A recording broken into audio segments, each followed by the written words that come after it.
Kembali lagi bersama saya Prawito Udoro.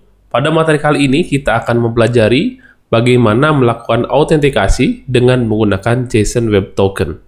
Ketika kita ingin melakukan pemanggilan sebuah API, ada kalanya kita memerlukan pembatasan akses untuk beberapa endpoint kita. Salah satu caranya adalah dengan menggunakan session ID melalui cookies atau dengan menggunakan JSON Web Token. Dengan menggunakan cookies, setelah pengguna melakukan login, sebuah session ID yang unik akan diberikan dan disimpan di browser mereka. Saat pengguna mencoba mengakses sebuah endpoint, browser akan mengirimkan session ID melalui cookies ke server. Server kemudian akan memvalidasi ID tersebut untuk memastikan apakah dia memiliki akses atau tidak. Walaupun metode ini mudah diimplementasikan, ada kekurangannya, yaitu server harus menyimpan session ID di dalam database. Nah, ini akan memberatkan server kalau pengguna aktif cukup banyak. Sedangkan dengan menggunakan JSON Web Token, prosesnya sedikit berbeda. Jadi setelah login, server akan menghasilkan sebuah JSON Web Token atau JWT yang berisi informasi tertentu tentang pengguna. Pengguna akan mengirimkan token ini setiap kali melakukan request ke server. Kemudian server akan memvalidasi JWT tersebut tanpa harus melakukan pemanggilan ke dalam database. Pendekatan ini lebih mudah, lebih ringan, tanpa harus menyimpan sesuatu di dalam database. Nah, kali ini kita langsung saja belajar bagaimana menggunakan JSON Web Token di dalam project kita. Kita akan melanjutkan di dalam project yang sebelumnya. Nah, di mana dalam kasus kali ini kita akan mencoba membatasi akses, di mana bagi user yang tidak memiliki akses ke users, baik itu create, post, dan update, kita akan block dan tidak bisa mendapatkan value atau respons dari endpoint tersebut. Nah, cara membatasinya kita akan menggunakan JSON Web Token. Berarti di mana kita berikan token tersebut, kita akan berikan di endpoint login ini. Jadi ketika user melakukan login, nah di proses responnya kita akan berikan token. Untuk itu, pertama kita akan install package yang kita perlukan. Ya, kita akan install npm add JSON Web Token. Selanjutnya, kita juga memerlukan types untuk JSON Web Token ini. Kita installkan juga. Pertama, kita akan import dulu JSON Web Token-nya. Kemudian, kita masuk lagi ke daerah login ini. Nah, di login ini, ketika proses validasinya selesai, baik itu username, email, dan password, sudah selesai, barulah kita akan siapkan data untuk dikirimkan ke user. Yang kita akan tambahkan adalah kita ingin memberikan token. Nah, token ini didapat dari mana? Kita akan buat jwt.sign. Kita akan membuat token dengan kita memerlukan value di sini payload. Payload itu adalah data yang akan kita berikan, informasi yang kita berikan kepada user. Nah, saya akan berikan spesifik informasi ini, sehingga saya buat di sini const data, atau mungkin biar lebih jelas, payload. Nah, ini akan kita kirimkan ke user.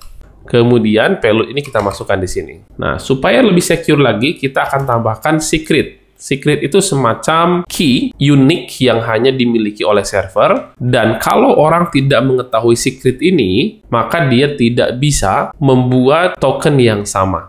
Atau dia tidak bisa memverify token yang dikirimkan dan tahu itu token punya dia atau bukan. Nah, kita akan punya secret di sini. Nah, secret ini baiknya kita taruh di env ya. env itu di sini kita akan taruh. Mungkin kita buat di sini jwt secret. Nah, terserah kita secretnya mau apa saja. Mau seperti ini boleh. Intinya data ini hanya server yang punya. Kita simpan. Kemudian kita balik lagi ke sini. Kita panggil process.env.jwt secret.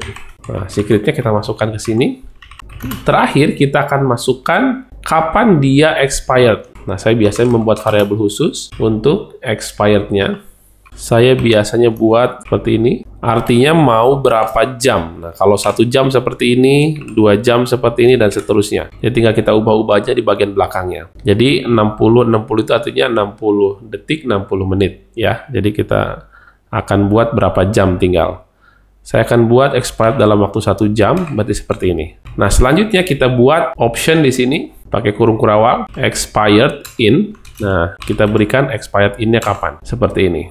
Nah, di sini akan ada TypeScript error, di mana ada kemungkinan INV-nya tidak terbaca. Sehingga bagaimana mengatasi ini? Kita bisa membuat tanda seru di sini memastikan bahwa kita yakin akan dapat secret-nya. Baik, kalau sudah, token ini bisa kita kirimkan keluar. Nah, biasanya seperti ini, token. Kita masukkan ke sini tokennya. Sudah seperti ini, kita coba di dalam Postman. Di bagian endpoint login ini, kalau kita lihat di sini, tidak ada yang kita rubah. Kita hit aja send di sini. Oh, sorry, passwordnya perbaiki dulu. Kita send. Nah, kita mendapatkan informasi tambahan berupa token.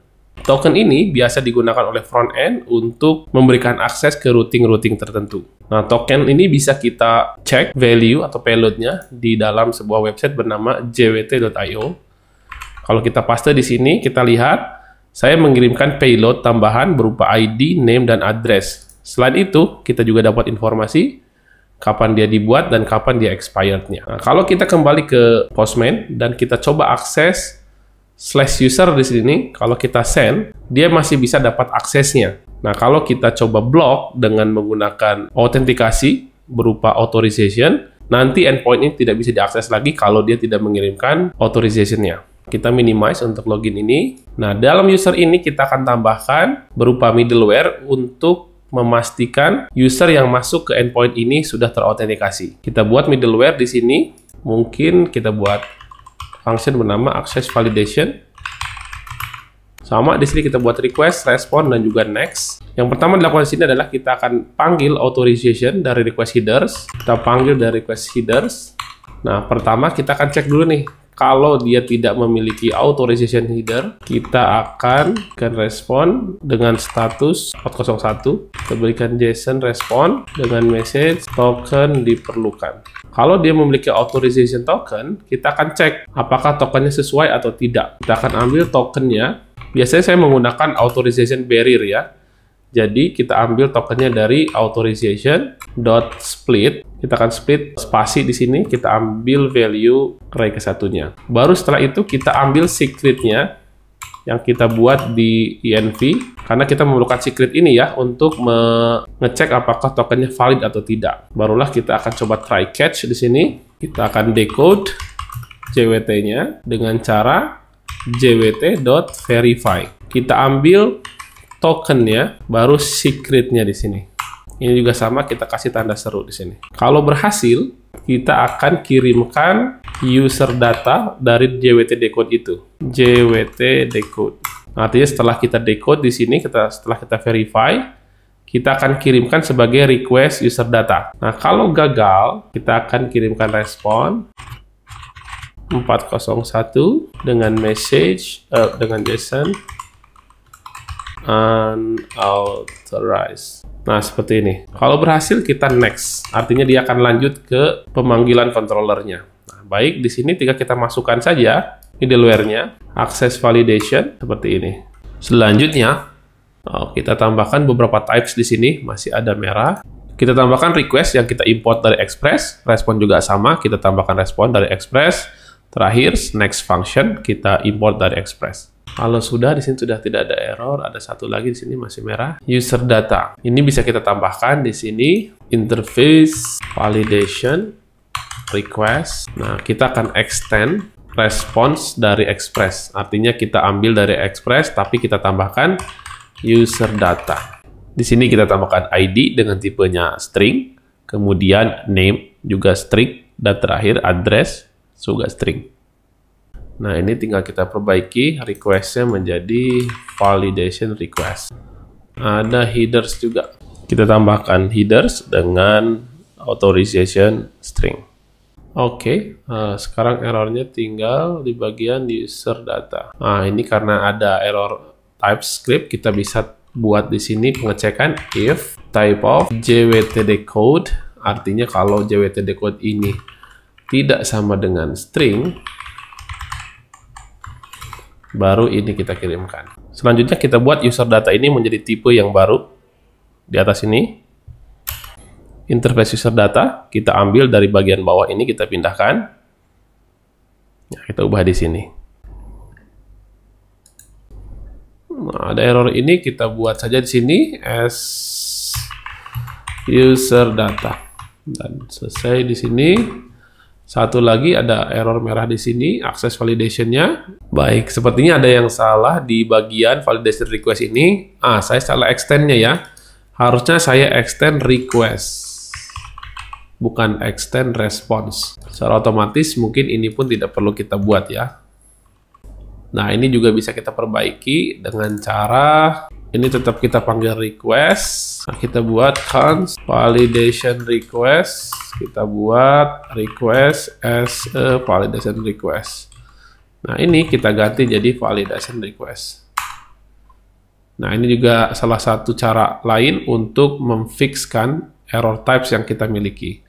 Nah, selanjutnya yang ini bagian user data request-nya kita ganti juga di sini menjadi validation request. Kita selesaikan errornya, sudah selesai semua. Oke, sebelumnya ini kita pindahkan dulu ya. Yang akan saya cek pertama sekarang di bagian get-nya dulu. Nah, create-nya nanti kita akan coba lagi.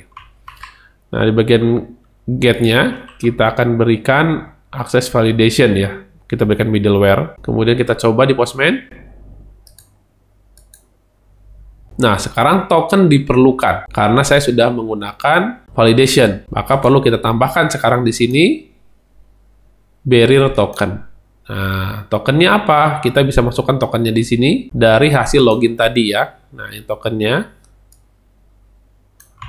Kita copy, pindahkan ke sini. Nah, kita paste sini, kemudian kita send. Nah, barulah kita dapat hasilnya karena kita sudah memasukkan barrier token di sini. Nah, hal yang sama juga bisa kita lakukan untuk metode yang lainnya, baik itu create, update, dan delete. Sekarang kalian tinggal pasangkan saja di bagian endpoint yang lainnya. Access validation seperti ini, secara otomatis nanti kalau tidak ada authorization headers-nya akan ditolak. Seperti ini. Nah, kalau kita coba mengubah-ubah satu huruf saja di sini, contoh kita ganti E-nya jadi F, kita send, nah, unauthorized, karena dia mengirimkan token yang invalid. Nah, sudah tidak bisa digunakan lagi. Nah, kita perlu menggunakan token yang valid, sehingga dia akan lolos di proses pengecekan validation-nya. Baik, sekarang kita sudah mempelajari bagaimana menggunakan JSON Web Token di dalam RESTful API kita. Semoga bermanfaat.